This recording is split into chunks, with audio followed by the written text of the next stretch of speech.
Hey guys, I wanted to give you an update on this 1924 Emerson 45041 DC ceiling fan that I'm in the process of doing a full top to bottom restoration on it. The motor now is pretty much finished. I just put the snap switch in, the bearing assembly is in, and everything is cleaned out, painted, ready to go. Next thing I gotta do is work on the blades. But I wanted to kind of give you an update on this guy because this is one of the most special ceiling fans I've restored yet.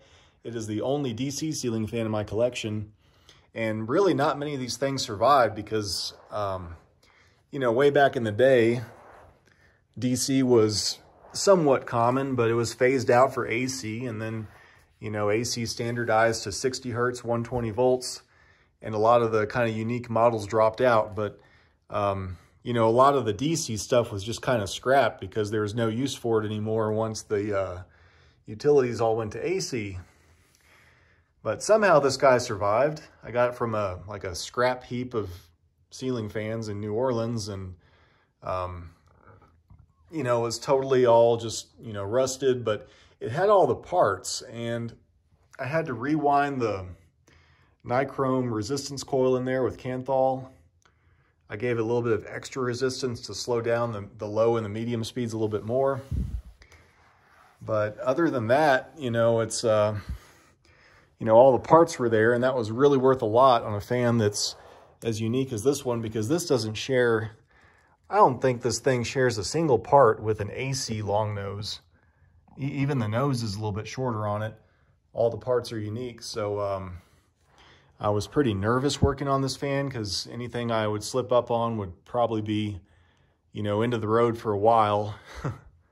But I seem to have made it this far, and everything seems to be pretty much okay. So without further ado, let's flip this original snap switch to high speed. Takes right off. These DC fans are known for their immense starting torque. Top speed on this fan is about 230 RPM. It's a 56-inch fan, puts out about 750 CFM. So by the numbers, this is actually the most powerful Emerson antique fan that was made, just slightly edging out the AC 56-inch Longnose. But it does so drawing about 50% less current. So yeah, it's obviously a brushed commutated DC motor, but it is more efficient than the AC induction motor used in the AC Longnose. It's got a little bit of sparking going on in there. I'm thinking that'll kind of go away as it runs in. You know, the height of the armature in there is probably a little bit off from what it was originally, and the brushes have to adjust. But, you know, I replaced the bearing with a needle roller bearing assembly. I had to use a little bit of brass tubing to make up some of the inner diameter difference on the bearing stack, but seem to have gotten all that straightened out. So let's check the kilowatt real quick. Running on just line voltage, about 120 or so. Let's see how much. 120.4. Pulling just 0.4 amps, unloaded of course. 46.1 watts. So you can see that running without blades, this thing is not really drawing much power at all. Put a little bit of oil in there, but not too much. One mistake I made cleaning this fan is trying to run WD-40 through it to clean out the passages. That's what I do on my AC fans, but on a DC fan like this, you get a little bit of WD-40 in that commutator and you get some flames and some smoke. So that's not what you want. Okay, so there's high speed. Let's drop it down to medium.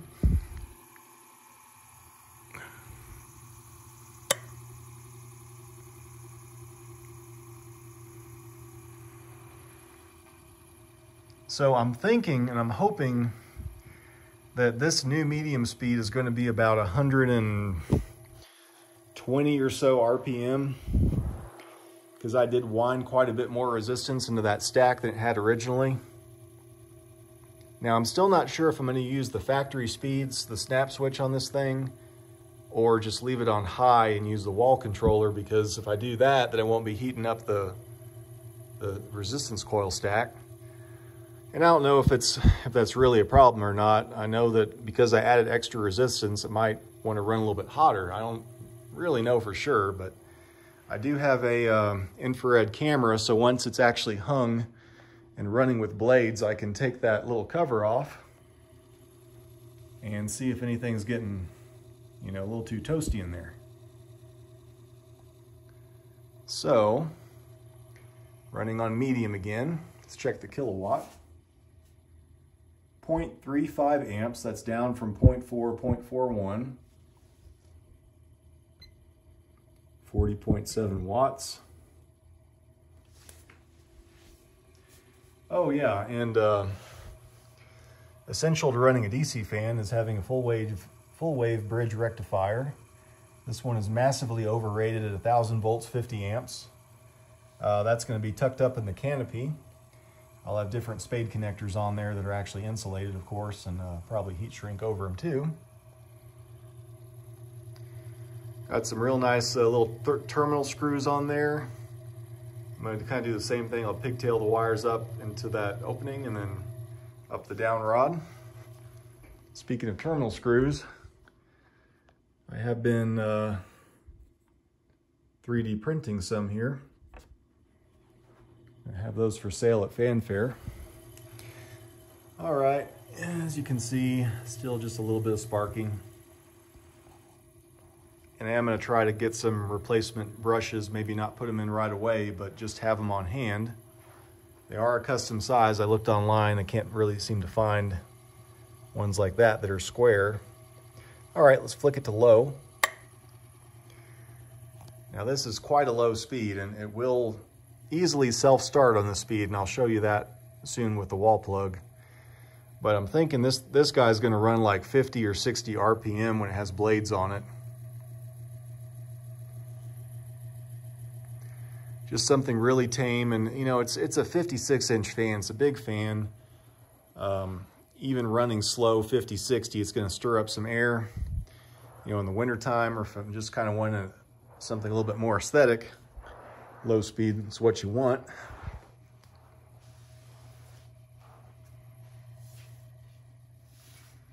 All right, pulling 0.29 amps, 0.28. Go to watts, just 33 watts. So now that has a little bit of oil in it, the bearing stack seems happy. I don't really hear any bearing noise. I just hear the shush, shush, shush of the commutators. And again, when this thing is mounted up high with blades on it, that's not really going to be what you're hearing. I think it's actually going to be quieter than the Chrome Hunter R52 that's up there now, because that guy with the wall controller has just a little bit of buzz. So now I'm going to unplug the fan, spin down a little bit. Now I'm going to start it up right here on the same low speed just to show you it's got enough starting torque to get those big blades moving. All right, here we go.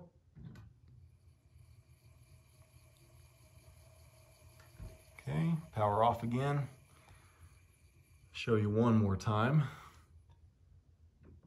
All right, here we go.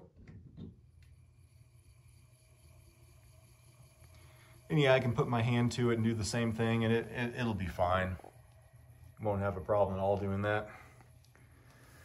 All right, so the next step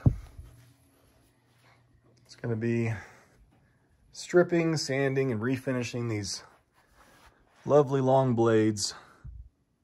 It's not going to be fun, but you know, at least they're good and straight. They're not warped.